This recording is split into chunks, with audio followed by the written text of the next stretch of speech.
علوي محرز محمد. Alors, s'il vous plaît, oui, on va passer prendre les questions. Votre nom, votre qualité, votre question rapidement. Oui, oui, d'accord. Ok. Salam alaikum, Mohamed Zahidi de l'ONE.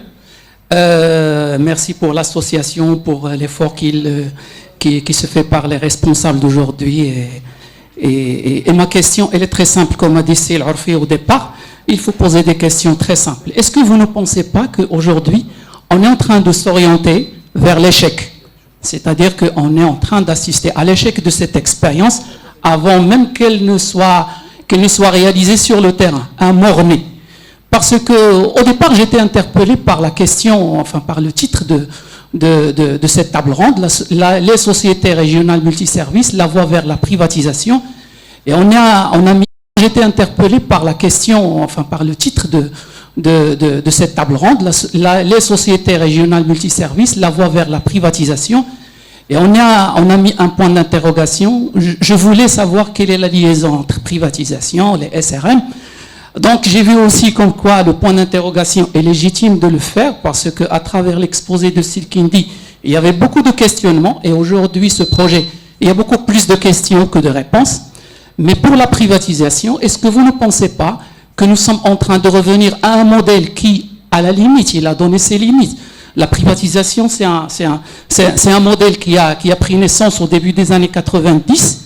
Il est venu comme une réaction à l'échec du PASS, lorsque Silkindi, il a rappelé un petit peu l'historique des années 70 et 80. Donc les années 80, c'était d'abord le PASS, le programme d'ajustement structurel, qui était d'abord, c'était l'austérité. Et puis, dans sa deuxième partie, il fallait investir et il fallait revenir au côté social.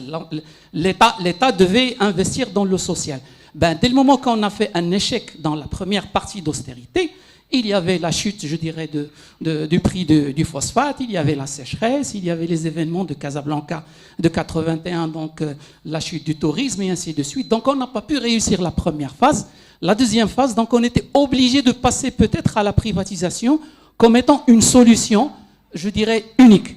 Maintenant le bilan, je dirais, est-ce que dans le modèle de développement, parmi les inputs, est-ce qu'il n'y avait pas, je dirais, un bilan, un livre blanc de cette phase de privatisation? Alors, s'il vous plaît, et deuxièmement, est-ce que pour le modèle de développement, dès le moment qu'il trace un petit peu les aspirations des Marocains, et vous voyez aujourd'hui, je dirais, un modèle qui sort un petit peu du cadre de ce modèle-là, est-ce qu'il n'y a pas une instance qui va tirer la sonnette d'alarme et dire attention, le modèle qui a été développé au Maroc, on est en train de dévier? Et merci.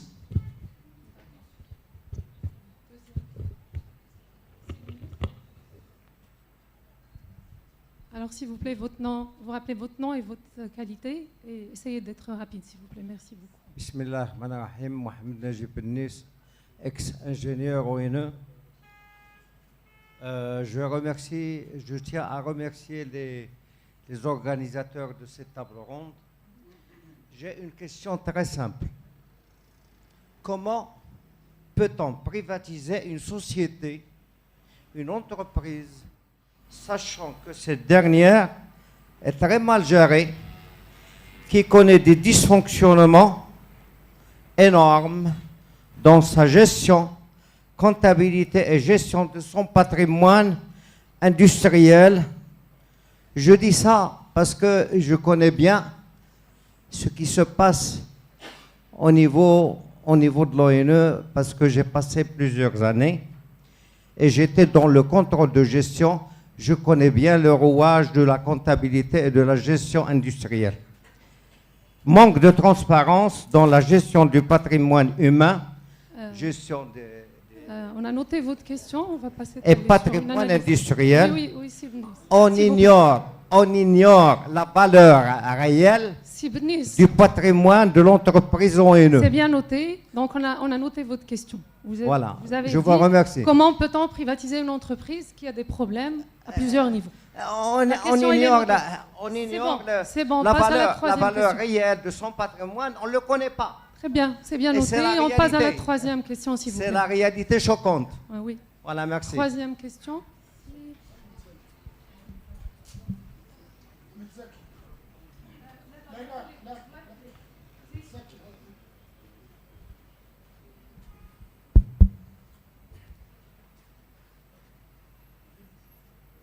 شكرا على هذا اللقاء.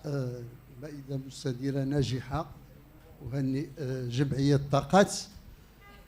الموضوع ديال المائدة المستديرة فعلا تيهم المغاربة جميع لأنه يتعلق بقطاعات حيوية: الماء، الكهرباء، اللي بدونهم ما يمكنش يكون عيش يعني في واحد المستوى متوسط او رفيع. في هذا الاتجاه احنا سنعرفوا ان الدولة المغربية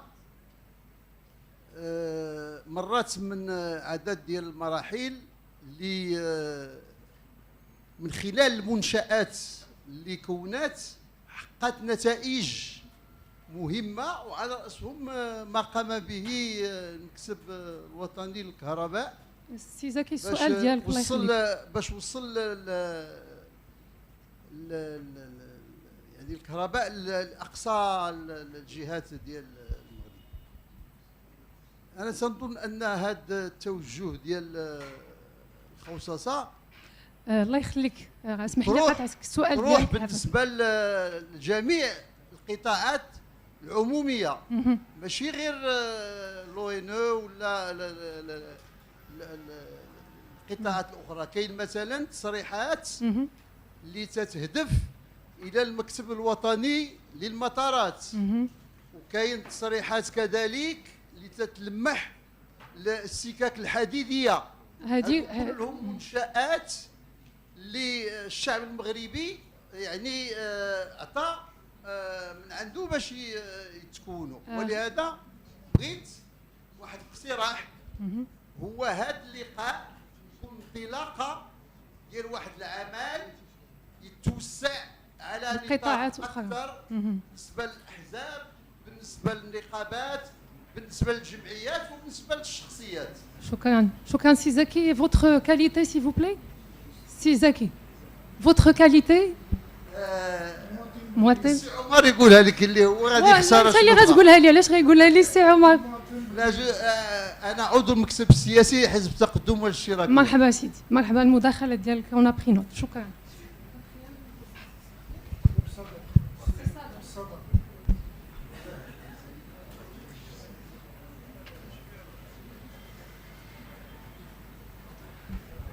شكرا. أنا ما عنديش سؤال، عندي une contribution au débat. Ça va prendre 2-3 minutes, pas plus. À mon avis, la question des SRM se pose à deux niveaux. D'abord, le premier niveau, c'est celui de répondre à la question: est-ce qu'il y a nécessité d'une réforme de la distribution? Et le deuxième niveau du débat: est-ce que le schéma proposé par le projet de loi est un schéma convenable? Sur la première question, moi, je suis absolument convaincu qu'il y a nécessité de réforme de la distribution. Le modèle actuel ne peut pas, est dans l'impasse, pour plusieurs raisons. D'abord, c'est un modèle qui a une configuration économiquement fondamentalement injuste par rapport à l'opérateur historique, par rapport à l'ONE. Pourquoi? Parce qu'il a pris en charge et l'investissement du rural. Ça a coûté entre les 25 et 30 milliards de dirhams à l'ONE, et surtout l'exploitation de ce réseau. L'exploitation qui est extrêmement déficitaire. Tout le monde sait que le rural n'est pas une activité rentable. Deuxième raison, la question des frontières et des chevauchements est une question réelle. Troisième raison, c'est qu'il y a une multiplication des acteurs et surtout, les collectivités locales n'ont pas leur mot à dire. Et donc, de mon point de vue, il y a nécessité de réforme. Maintenant, est-ce que le schéma proposé par le SRM, la réponse est parfaitement négative? C'est non. D'abord parce qu'il fait appel à la privatisation. Or, on a vécu ce traumatisme de la privatisation avec l'IDEC et consorts. On a vécu, Ibn Moussa il a cité tous les travers, la distribution des dividendes avant terme, la non-réalisation des investissements, les remontées de cash. Et là, pour juste corriger, en fait, c'est une violation à Ibn Moussa du contrat. Le contrat prévoyait des choses qui ont été carrément violées, et ça, c'est les rapports de la Cour des comptes qui le disent. Deuxième point, la marginalisation et des collectivités locales et la marginalisation de l'opérateur qui est historique et l'ONE. Et le troisième point, qui à mon avis doit être discuté, c'est celui du multiservice. Nous sommes l'un des rares pays où le distributeur prend en charge à la fois l'électricité et l'eau, et là, ça cache des subventions croisées. Et là, je reviens au rapport de la commission du nouveau modèle de développement. C'était, en fait, ils étaient parfaitement clairs dans la chaîne de valeur pour découpler les fluides entre électricité et eau au niveau du transport et au niveau de la production, mais au niveau de la distribution, ils ont consacré le modèle de péréquation et de subvention cachée entre les deux, selon les deux schémas qui étaient présentés, soit une filialisation ONE, soit une forme de SRM. Et ça me renvoie, et ça, c'est mon dernier point, au rapport de la commission du nouveau modèle de développement. Je ne partage pas tout à fait la lecture qu'on a fait, c'est Ibn Moussa. En fait, le rapport, du moins dans son chapitre énergie, est clairement dans la ligne du consensus de Washington. Elle est pour une libéralisation totale des activités marchandes au niveau de la production et au niveau de la distribution. Et la défaisance qui est préconisée par le rapport, c'est une défaisance pour ouvrir la voie à la libéralisation et un marché ouvert plutôt qu'un marché, plutôt que de lutter contre les rentes qui, effectivement, les contrats PPA posent ce problème par rapport à cette question de rente. Merci. Votre qualité pour les gens qui ne vous connaissent pas, si ça donc. Sama Sador, je suis cadre à l'ONE.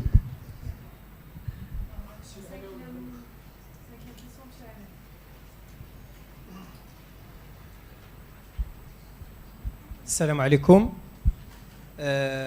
اولا كنشكر جمعيه الطاقات على هذا اللقاء اللي قيم بشراكه مع الجامعه الوطنيه لعمال الطاقه بطبيعه الحال.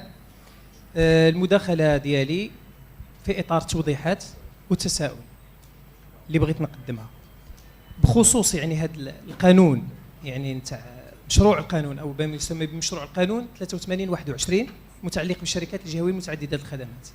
على ما اظن انا في الاعتقاد ديالي خاصه بعد تدخل الاخ ورفيق يعني عضو الجامعه وضح لان الجامعه الوطنيه لعمال الطاقه يجب ان نعلم ان الجامعه الوطنيه لعمال الطاقه يعني ناضلت على هذا المشروع وفق رؤيتين. هذا مهم، اريد ملاحظه، اضافه ملاحظه.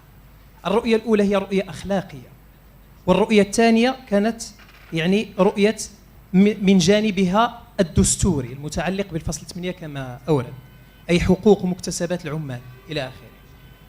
أنا لن أتطرق لهذا الباب الذي يعني الجامعة الوطنية لعمال الطاقة لن يتجرأ أي كان على أنه يدوس على الحقوق والمكتسبات العمال المستخدمين، وذلك الحمد لله ما تم في وفق التعديلات التي تمت على مشروع القانون. أحاول الاسترسال بطرح سؤال جوهري خاصة في تواجد الأساتذة الأفاضل، يعني هناك أستاذ من اختصاص القانون العام. ألم يكن حري بكل القوى الحية طرح تساؤل جوهري على طبيعة نظام المملكة المغربية؟ لأننا حينما نتحدث عن تدبير مرافق حيوية استراتيجية لا يجب أن نغفل طبيعة المملكة المغربية. بطبيعة الحال حنا عندنا طبيعة نظام معينة. هل تدبير قطاع حساس كقطاع الكهرباء وفق هذه الطبيعة ديال هذا النظام هي طريقة صحيحة؟ هذا رقم واحد. رقم اثنان، يجب علينا طرح تساؤل: من سيتحكم بكهرباء المملكة المغربية غدا؟ على اعتبار المادة الثالثة الخطيرة التي تحدث عنها الأستاذ مشكورا، ربما تمكن مستثمر معين أجنبي أو رأس مال وطني من التحكم في 90% من شركة جهوية في جهة أو في كل الجهات. لا يوجد في القانون ما يحدد على اعتبار أن شركة معينة ستستثمر في جهة معينة أو لذلك هذا القانون يعني بهذا الارتباك الكبير هل يعني وضعناه في رؤية انعكاسه على المملكة المغربية وفق طبيعتها؟ وكذلك هل طرحنا سؤال: ما مدى حياد الفاعل غدا المتحكم في الكهرباء؟ على اعتبار أنه يقدر يكون الفاعل غدا مستثمر وفاعل حزبي في حزب معين. احتكاره للكهرباء أليس هذا خلل يجب الإشارة عليه والجواب عليه؟ لأن غدا أنا فاعل حزبي وعندي شركة معينة وأتحكم في الكهرباء في جهة معينة ونحن ندبر الانتخابات. هناك عدة أسئلة جوهرية لم يتم طرحها من قبل الفاعلين السياسيين بالخصوص الذي قامت الجامعة بلقاءات معهم ووضحت لهم يعني كل الرؤى، سواء الأخلاقية في رؤى سياسية تدافع عن الدولة الأمة المغربية بكل توابتها وبكل مكوناتها. كذلك السؤال الأخير هو هذا المشروع القانون معتل، مشروع قانون معتل. لم نتطرق للأمانة العامة للحكومة. كيف لمشروع قانون معتل شكلا مضمونا مخالفا لمقتضيات الدستور، وخاصة أخطر ما خالف في مقتضيات الدستور خالف الفصل 135 الذي هو في تصدير الدستور، في تصدير يعني الدستور المملكة نجد إن المملكة المغربية وفاء لاختيارها الذي لا رجعة فيه في بناء دولة ديمقراطية يسودها الحق والقانون. يعني نتساءل نعم. على إحداث بمبادرة من الدولة لشركات ستدبر اختصاص ذاتي للجماعات ونزعه يعني من المنتخبون، وهو يعني قانون تنظيمي اعلى درجه من القانون. هذا هو السؤال ديالي. وعطينا الصفه ديالك الله يخليك. علي محرز محمد، عضو المجلس الوطني للجامعه الوطنيه عمال الطاقه وعضو اللجنه الرئيسيه للمستخدمين للمكتب الوطني للكهرباء والماء الصحي. شكرا يا سيدي. Je pense qu'on va passer la parole à nos intervenants pour réagir aux questions. Donc on commence par vous, c'est Agapi. السلام عليكم ورحمة الله. اسمحوا لي سأجيب باللغة العربية على اعتبار أن أغلب المداخلات جاءت. أولا حتى نعطي للأمور حق قدرها دون إفراط أو تفريط. عندما نقول بأن الدولة يجب أن تحافظ على عندما نقول بأن الدولة مطالبة أن تحافظ على خصوصية المرفق العمومي كميثاق بينها وبين المرتفع، يجب أن نستحضر كذلك أن نميز بين الاختصاص والتخصص. قد تكون الدولة اختصاص يضمن لها القانون. عندما أقول الدولة قد تكون الإدارة يعني الوزارات أو مؤسسة عمومية مثل الأونو أو لوني أو جماعة ترابية، جهة أو جماعة أو وكاين التخصص يمكن نعطيه لواحد الطرف خارجي هو يقوم بداك الشيء وأشرف عليه. حتى لهنا ما كاين حتى شي ضرر. سمعت كلمات الخوصصة بزاف، ne sont pas juridiquement من الناحية القانونية وفق القانون الإذن المتعلق بالخصاصة ديال 1995. من الناحية القانونية نحن لسنا في منطق الخصاصة، نحن في منطق تدبير المفوض. تدبير المفوض ليس خصاصة، كل حاجة عندها. لكن من الناحية الفلسفية من ناحية العمق، هل الدولة لديها من المتاريس ما يكفي أن تجعل دائما ذلك المرفق تحت نظرتي. هذا هو السؤال المطروح. راه يمكن نعطيه القطاع الخاص، ولكن واش عندي الاليات باش يمكن؟ وربما التجارب ذكرتنا بمجموعه ديال الامور اللي كنوليو كما كنقولوا حنا في ليكونومي لا سيميتري انفورماسيونيل، يعني عدم التماثليه في المعلومه. عندك ملتي ناسيونال قداش وانت الجماعه كطرف مفاوض او كذا الى اخره. اذا ما هي ماشي خوصصه، ولكن سي اون اكسترناليزاسيون، هو نوع من انه كنعطي عن طريق التدبير المفوض. التدبير المفوض ماذا سيبرر التدبير؟ انا هذا هو اللي مقلقني في هذا القانون. فوقاش كنعمل التدبير المفوض؟ لان التدبير المفوض سي با مارشي بوبليك، سي با اون كوموند، سي اون كوموند بوبليك، هو طلبيه عموميه وليس صفقه عموميه. ديليغاسيون سيرفيس بوبليك ما كاين، او التدبير المفوض لا يبرر الا بمخطط استثماري. il n'est justifié que par un plan d'investissement. سينو خصك دير واحد النوع ديال لي كونطرا اللي كيتسمى لي كونطرا دافيرماج. ما فهمتش انا غادي نعطي لي بيان دو روتور، داكور، غنعطي البيرسونيل دو روتور، عطينا هو البيان دو ريبريز، عطينا البيرسونيل دو ريبريز وغادي نتحاسبوا. واحد النقطه راه ترى احد المتدخلين مهمه جدا، هو القضيه ديال الباتريمون. خص لاكتيف يكون واضح، راه بحال كتعمل واحد البيزنس بلان وخصك تكون اش غتعطيني اش غنعطيك الى اخره، لان في التدبير المفوض ما عنده ما يبرره الا الاستثمار اللي غادي يقوم. تنظن هذا ما تنظنش ان الدوله من الصفاقه ومن يعني الغباء انها ما تفكرش في هذه المساله، لا اعتقد. حتى لا نبخس الناس حقهم، راكم ميم راه اوتور ديال الدوله وكذا راه عارفين اش كيديروا. ما تنظنش اللي كاين، ما كاينش توضيح. يعني خاص في هذاك لا جيستيون ديالك يكون شنو كتنتظر من هذا المستثمر باش حتى لا نكون مجعول، لان في اخر المطاف كما كيقولوا الامريكان وير از ذا بيف، فين هو اللحم؟ راه في اخر المطاف خص كيف ما كان لو مود دو جيستيون اللي غادي نديرو، راه اللي مهمه كما تيقول ميت زباق سي لا استراتيجي بيرفورمانت، هو اننا نوصلوا لواحد النجاعه. غنوصلوا لها بيدينا، غادي نوصلوها عن طريق اخر، هذه اسئله ثانويه. السؤال الرئيسي واش غادي نحققوا لا بيرفورمانس ديال لو سيرفيس بوبليك، واش غنحافظوا الناس على المكتسبات ديالهم، واش غنحافظوا على المواثيق وعلى المبادئ ديال. ما نساوش بان الحكومه مؤخرا راه تبنات واحد القانون مهم جدا، هو القانون المتعلق بميثاق المرفق العام، واللي لزمات نفسها بواحد المبادئ ولزمات واحد نفسها بواحد لي نورم. ما يمكنش نديروا واحد الصيغه كيف ما بغات تكون ما نحترموش فيها دوك المبادئ ديال الدوله. فهذا هو السؤال اللي كيتسال الان، ما يجب ان نناقشه. هذاك الشيء باش كنقول المشكل ماشي في الستاتيو، لان بارفوا اون ديبلاس البروبليم. كنمشيو نناقشوا حوايج اخرين غير السؤال الحقيقي. دير اللي بغيتي، بريفاتيزي كاع، ولكن عطيني شنو هما الضمانات ديال النجاعه ديال المرفق.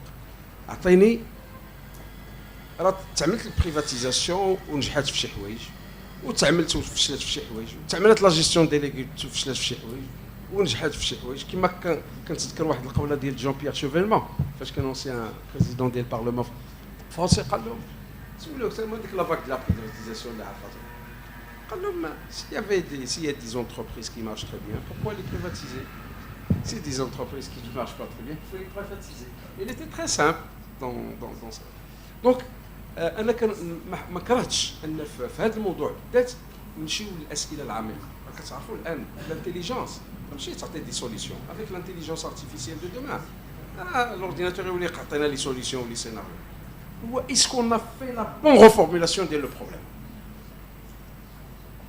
انا بالنسبه لي سا سي واش اننا حطينا يدينا على فين كاين المشكل ولقينا بانه راه المشكل الان كاين اعراض، كاين دي سامبتوم، مي هذوك لي سامبتوم بارفوا راه عندك دي مود دو تيت، ولكن المعده هي اللي دايره لك صداع الراس، تبقى تاخذ دولي بران حتى الغدا. دونك انا كنهضر شويه بالو ريتوريك وراكم فهمتوني. لذلك انه اللي مطلوب هو ان نحطوا اسئله عميقه. شنو هو ما كاينش شي سؤال عميق احسن من المواطن. لا تيوري ديال نيو بوبليك مانجمنت تبنات كلها على المواطن، كتحط المواطن قدامك مرتفق وكتبدا تهضر وكتقول هذا الاختيار اللي درتو شنو الاثار عليه، هذا الاختيار اللي درتو هو اللي قلت لكم ان اسئله بسيطه ولكن يجب ان تكون عميقه. وبالتالي هذاك لو نون دي اللي كاين في ذاك القانون انا ما كرهتش يكون واحد ديبا بلوزيلاج. انا تنعتقد بانه هذا القانون هو اكبر من انه يكون مجرد جلسات عبر يعني في مجلس النواب او في مجلس المستشارين باش يناقشوا الى اخره. اعتقد ان الامر اكبر من ذلك وان القطاع هنا اذكركم بخطاب سا ماجستي ديغنييرمون راه كان واضح في هذا المجال. يعني تو لو موند دوفري سو موبيليزي بور سيت كيستيون وما خصناش ناخذوها بالسطحيه. نكونوا بسطاء في التفكير بدون ان ولكن انا لمست بانه لما كنقرا في المواقع دي ديكلاراسيون دي زوفيسي تيقول لك هذا المشروع المسؤولة والصحافه وكذا من ذكر الاسماء قال لهم احنا 10 سنين وحنا كنفكروا في هذا المشكل. يعني 10 سنين قبل النموذج النموذج اللي هما كيفكروا في هذا المشكل. ولكن شنو هل تم اشراك كاين واحد لا تيوري كتعجبني ديال امارتيا سان اون سي لو لوريا دو بري نوبل ليكونومي ديال 1998. C'est un économétrien. Et pourtant, il a modélisé la relation entre le développement politique et le développement économique. ما بين الكيمياء السياسيه والكيمياء الاقتصاديه. شنو وصل لواحد الخلاصه؟ هي اللي كتطبق الولايات المتحده الامريكيه في النيو ليبراليزم ديال جورج باش. قال له فاش تاخذوا القرار ربما لا ديسيزيون مازال ما عارفيناش كيفاش كتسلخ. راه لما كدير قرار انت كفاعل عمومي كينجح الناس ما كتهضرش، ولكن الا غلطتي انت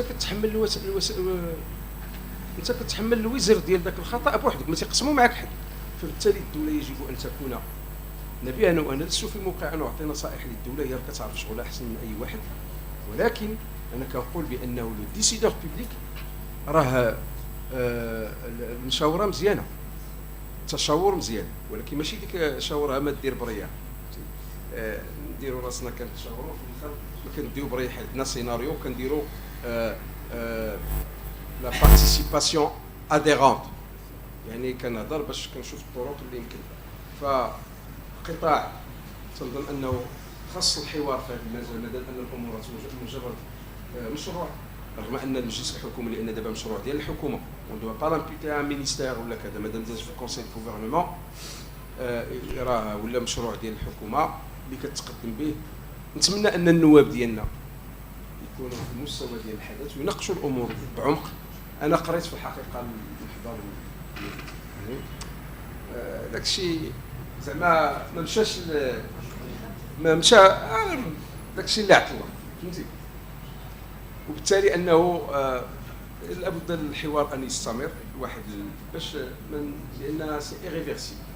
الا مشات هكا وما درناش اللي كنعرفوا اون ريسك دو بي لي بوكاسيون. اسمحوا لي على الاطاله.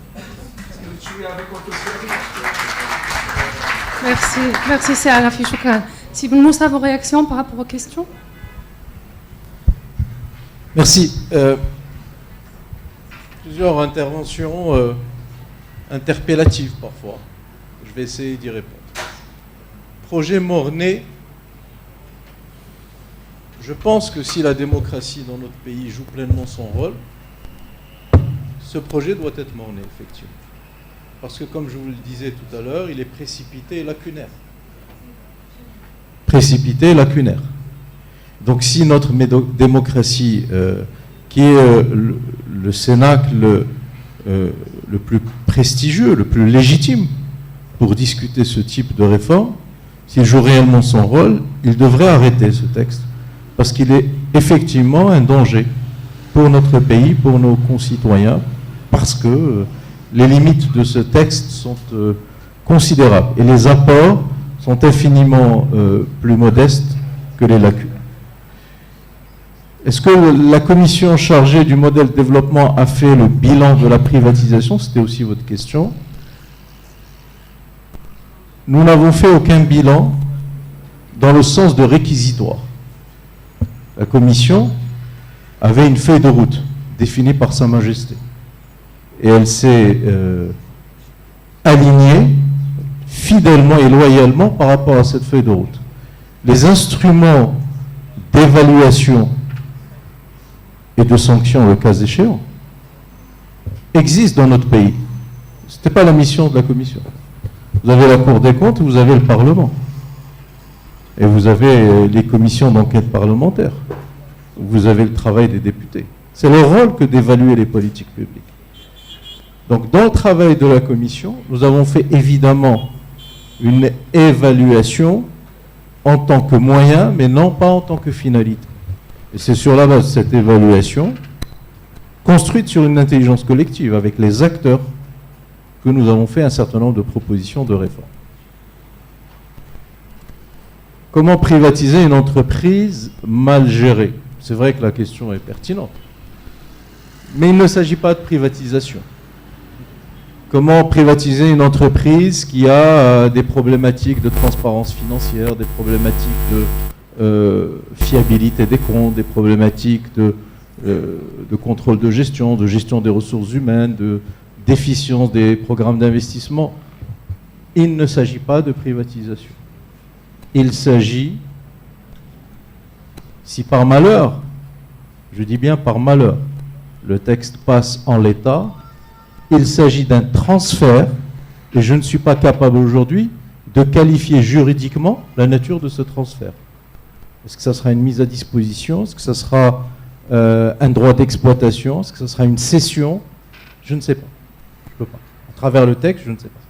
Donc il ne s'agit pas de privatiser, ce qui voudrait dire transférer la propriété juridique de l'entreprise ONI. Ce n'est pas de cela dont il s'agit. Mais il s'agit de délester l'ONI de ses actifs et de les mettre à disposition de 12 sociétés anonymes. Donc d'un point de vue juridique, ce n'est pas une privatisation. Mais c'est un délestage. C'est infiniment plus lourd de conséquences. D'autant plus que les prérequis ne sont pas respectés. Les prérequis, le minimum, c'est-à-dire un simple inventaire et une évaluation indépendante, objective de ces actes. Écoutez, mais si vous ne faites pas ce travail, vous ne pouvez pas organiser cette réforme. Ou alors, vous vous donnez des chèques en blanc, et c'est totalement contraire à l'esprit et au texte de la Constitution et de la démocratie. موضوع الخوصصة يطرح في عدة مجالات وقطاعات طبعا الأستاذ زكي أكيد. وهذا الموضوع ديال الخوصصة أو تفويت تسيير الخدمات العمومية ديال القرب للقطاع الخاص خصو يتطرح في عدة قطاعات، عدة مجالات، أخذا بعين الاعتبار ثلاثة ديال المعايير. أولا، إذا كان هاد الخدمات القطاع الخاص يمكن له يؤديها بنجاعة أكبر وفي إطار ديال السوق وديال منافسة شريفة، مرحبا. ولكن شريطة أن الدولة تلعب الدور ديالها، الدور ديال المراقبة والدور ديال التقنين. إلى هاد الشرطين ما كاين شيء، ما يمكنناش نمشيو للخوصصة بطبيعة الحال. Violation du contrat de l'IDEC. Sans doute s'il y a eu des transferts de redevances dès la première année, quelques dizaines de millions de dirhams. Sans doute s'il y a eu des distributions de dividendes dès la deuxième année dans un contrat de concession sur 30 ans, sans doute qu'il y a eu violation. Mais je vous rappelle simplement que le contrat en question, d'abord que la concession s'est faite de gré à gré, dans l'opacité totale, et que le contrat de concession était un des secrets les plus gardés de ce pays. Donc si vous êtes initié, Moi, je ne le suis pas. En tout cas, les Marocains ne l'étaient pas à l'époque. Et donc, je vous fais confiance quand vous dites... Donc, je vous fais confiance. La Cour des comptes a pu avoir accès plusieurs années après. Et nous étions très très peu de Marocains à dénoncer ces transferts de dividendes la deuxième année du contrat de l'IDEC. Très très peu. Mais certains l'ont fait. Et donc, voilà. Donc, une des grosses problématiques, c'est l'absence de transparence financière que nous avons également dans ce projet de texte de loi, parce qu'il n'y a aucun article qui impose la transparence financière aux 12 sociétés régionales multiservices. Et il eût été de l'intérêt de notre pays, des citoyens, que l'on prévoyât, par exemple, une introduction en bourse de ces sociétés régionales multiservices, avec une part significative du capital ouverte aux Marocains, au grand public, aux petits porteurs. Ça aurait au minimum eu le mérite d'imposer des publications régulières et d'imposer une publication des comptes financiers de ces sociétés. Alors, le nouveau modèle de développement, évidemment, je m'inscris en faux par rapport à ce que vous avez dit. Le nouveau modèle de développement n'est absolument pas dans le consensus de Washington. Il ne le remet pas en cause. Il le régule. Il le conditionne. Il développe une philosophie, parce qu'il y a une philosophie derrière le nouveau modèle de développement, maroco-marocaine. Je rappelle qu'il a été construit par 36 Marocaines et Marocains. Et je rappelle également qu'il a été construit dans le cadre d'une intelligence collective, avec les citoyens en direct, avec les représentants de la nation, à travers les institutions, les corps intermédiaires, les institutions de la démocratie représentative, mais aussi à travers les représentants de la démocratie participative, les associations, les ONG, les think tanks, les universités, les intellectuels, les médias, etc. Comment ? Heureusement qu'il y a un fil rouge, heureusement qu'il y a une philosophie.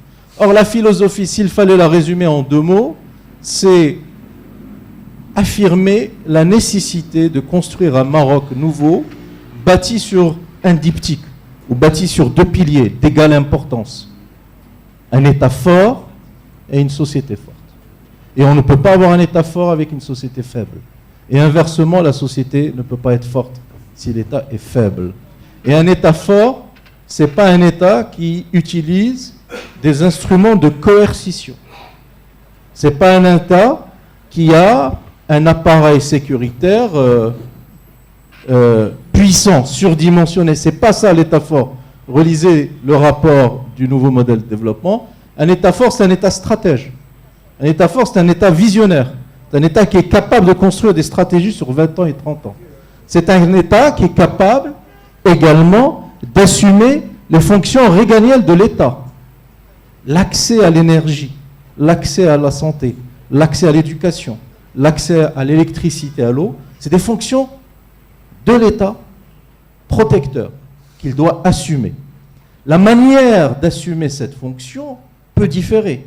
S'il s'agit d'activités de services qui peuvent être valablement produites par le secteur privé, sous réserve, n'oubliez jamais cette réserve, sous réserve d'une régulation de l'État, d'un contrôle de l'État, d'une protection des TPE, des couches sociales les plus fragilisées, notamment à travers des systèmes de subventions publiques assumés et transparents, nous y allons. En revanche, si ce n'est pas possible, c'est l'État qui assume cette responsabilité. Et donc, si vous oubliez la réserve et la condition, vous allez nous dire, vous êtes dans la ligne du consensus de Washington. Mais dès lors que vous rappelez les conditions qui sont posées dans le nouveau modèle de développement, nous sommes dans un autre paradigme, et qui est un paradigme marocain. Je rappelle également, pour revenir au sujet de la conférence de ce soir, que l'idée centrale des propositions dans le nouveau modèle de développement, c'est de faire de la région la cheville ouvrière de la décentralisation et de la mise en concurrence de la distribution des services d'eau, d'électricité. C'est la région qui est chef d'orchestre, qui est leader. Dans le nouveau modèle de développement, ce n'est pas ce qui est dans le projet de loi, j'entends bien. Mais dans le nouveau modèle de développement, c'est la région qui est leader. La région qui agit en partenariat avec des entreprises publiques, dont l'ONI, et avec aussi le secteur privé qui vient jouer un rôle d'appoint, notamment d'un point de vue financier.